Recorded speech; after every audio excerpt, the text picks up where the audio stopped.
Bonjour à tous, question flash. Il s'agit de calculer les termes, les trois premiers termes, de la suite récurrente définie par les deux, les deux relations qui sont là. UN plus 1, c'est UN plus 2 fois N moins 4 et U0 est égal à 1.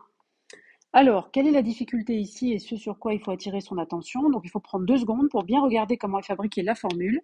Et ce que vous pouvez voir, c'est que ici, j'ai à calculer U indice N plus 1 par rapport à UN. Donc ça, c'est pas très compliqué, puisque ça, c'est une relation de récurrence classique. Sauf que ici, vous avez aussi 2 fois N. Remarquez bien que le N qui est là, c'est le même que celui qui est ici. Et ensuite, il faut enlever 4. Donc une fois que vous avez fait cette observation, eh bien finalement, on a presque terminé. Le terme U1 se calcule donc à partir de son prédécesseur. Regardez ici, j'ai fait la petite frise.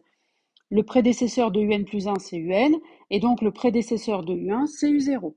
Donc U1 se calcule à partir de son prédécesseur qui est U0, plus 2 fois 0, puisqu'on a dit tout à l'heure que le N qui est ici, c'est le même que celui qui est à côté du 2, moins 4. On fait le calcul et on trouve moins 3.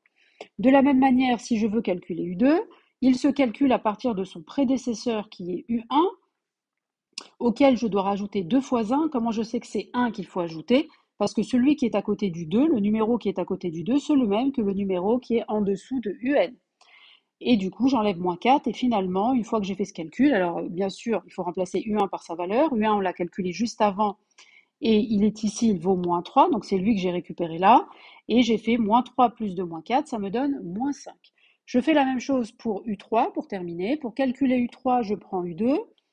Je lui ajoute 2 fois 2, parce qu'on a dit tout à l'heure que le numéro qui est ici, c'est le même que je mets à côté du nombre 2, moins 4.